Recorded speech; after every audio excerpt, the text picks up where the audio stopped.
Hello दोस्तों, मैं भंवर सिंह और आप सभी का मेरे सुरतरंग चैनल पर स्वागत है। दोस्तों, 80 साल की एक वृद्ध महिला हवा कंवर, उनके बेटे गणपत सिंह राजपूत निवासी मांडोली जिला जालोर, जिनकी 28 अगस्त 2024 को रात को हत्या हो जाती है। प्रातःकाल पता लगता है, पुलिस आती है, जांच होती है, लेकिन उसके बाद में आज दिन तक हत्यारों का पता नहीं लगा है। उसके लिए अनेक बार गुहार लगाई गई। राम सिंह जो पुलिस थाना है वहां पर भी धरने दिए गए, आश्वासन मिला, फिर धरने उठाए गए। उसके बाद में जिला मुख्यालय पर भी 2 बार धरने दिए गए। जो राजस्थान सरकार के मुख्य सचेतक है जोगेश्वर जी गर्ग वहां पर आए, उन्होंने आश्वासन दिया, पुलिस प्रशासन ने आश्वासन दिया है। 2 बार धरने उठाए गए, लेकिन उसके उपरांत भी आज लगभग 16 महीने हो गए हैं, लेकिन अभी तक भी हत्यारों का कोई पता नहीं लगा, जिसको लेकर के पूरे समाज के अंदर रोष है। और भी जो समाज है उनके अंदर भी इस बात को लेकर के बड़ा दुख है कि आखिरकार हत्यारों को धरती निगल गई अथवा आसमान खा गया, वो आखिर गए कहां। यही पुलिस है जो बड़े बड़े अपराधियों को कुछ ही दिनों के अंदर पकड़ लेती है, तो क्या गणपत सिंह की हत्यारों को नहीं पकड़ पाती? अब आजकल तो इतनी टेक्नोलॉजी आ गई है कि उस दिन किस किस के रात को फोन ऑन थे, कहां कहां बात हुई थी। गणपत सिंह की जो मोबाइल है उसके भी लोकेशन से पता लग जाता है, उनकी कॉल डिटेल से पता लग जाता है, उनकी बैक हिस्ट्री से पता लग जाता है क्यों हत्या की गई। क्या आपसी रंजिश थी, कोई लेन देन का मामला था, या और कोई व्यक्तिगत मामला था, अथवा कोई और कलह था, तो क्या था, कुछ ना कुछ पता लगा करके और जानकारी प्राप्त की जा सकती है। लेकिन अभी तक भी हत्यारों का पता नहीं लग रहा है। उसको लेकर के परिवार के अंदर रोष है और वो पीर है वो पर्वत बनकर के पिघलने लग गई है। और उनके 80 साल की वृद्ध माताजी हवा कंवर, गणपत सिंह की धर्म पत्नी भारती कंवर, उनके भाई, उनकी भाभियां, उनके बेटे बेटियां और पूरा का पूरा परिवार, जैसा आप देख रहे हैं, जालोर कलेक्टर के सामने धरने पर पिछले सप्ताह भर से बैठे हैं।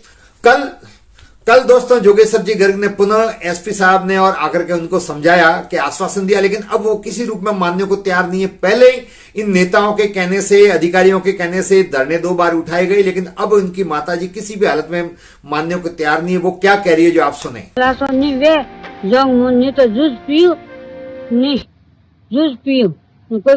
कोई नहीं, पानी घोटिया भरो, कोई नहीं करती।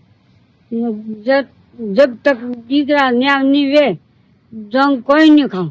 तो दोस्तों, ये हवा कंवर जी गणपत सिंह जी की माताजी है, जिनका दुख हम समझ सकते हैं।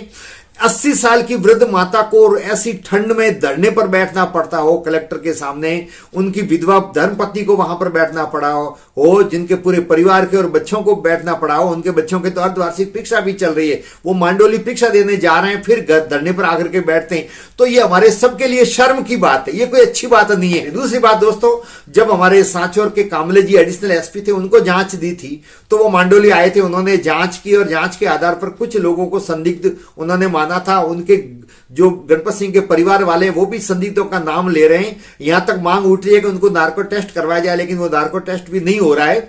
इसके अलावा पहले जब हत्या हुई तब उसके बाद में पुलिस ने बहुत से लोगों के, मांडोली के जो लोग थे, उनसे पूछताछ की, उनको हिरासत में भी लिया, उनसे पूछताछ भी की, लेकिन कहीं पर भी कोई सुराग नहीं मिला। इसको लेकर के संशय पैदा हुआ है कि आखिरकार हत्यारे कहां गए, कौन थे, क्या बाहर के लोग थे, क्या वो मांडोली के ही थे। दोस्तों, कल रविंद्र सिंह भाटी शिव विधायक भी यहां पर आए, उन्होंने भी नाराजगी जाहिर की। कहना चाहूं कि अगर एड़ा केसेज रे मीना या तमाम लोगारी मदद नहीं करी थी तो 2 साल तो निकल गया, 3 साल पर पाछा जदे जाओ वो लोग भी था ना, वो तरीके में नहीं जवाब दे। 15-15 महीना तक और 6-6 दिन तक भूख हड़ताल रे माथे 80-80 साल रा बुजुर्गा ना बैठनू पड़ रहे है। ये मीना तो बुरी स्थिति की, जाहिर सी बात है कि अगर समय रहते ये चीज नहीं हुआ तो मैं वहां पड़ा। दोस्तों, गणपत सिंह एक सामान्य दुकान चलाते थे, व्यापारी थे, वैसे सीधे आदमी थे। गांव के लोग भी कहते हैं कि वो उनका किसी से कोई विरोध नहीं था, कोई आपसी दुश्मनी भी नहीं थी। तो ऐसे व्यक्ति की हत्या हुई है तो पीछे कोई न कोई बड़ी बात अथवा कोई न कोई पीछे बड़ी वजह है, तो उसके बारे में जानकारी करनी पुलिस का काम है। वो जानकारी करें और पता लगाएं। ऐसा आप देख रहे हैं, ऐसी ठंड के अंदर रात में उनकी मां वहां टेंट में सो रही है, उनकी धर्मपत्नी टेंट में सो रही है, भाई, उनके भाभी, उनके बच्चे सब टेंट में सो रहे हैं।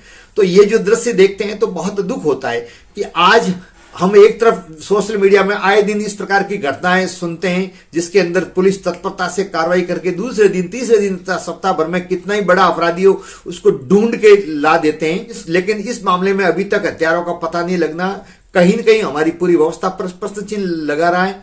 और जितने दिन ज्यादा निकल रहे हैं उसको लेकर के लोगों के अंदर रोष भी पैदा हो रहा है। इससे सरकार की भी किरकिरी हो रही है, पुलिस और प्रशासन की भी किरकिरी हो रही है, और फिर लोगों का धीरे धीरे इस प्रकार से विश्वास उठ जाएगा।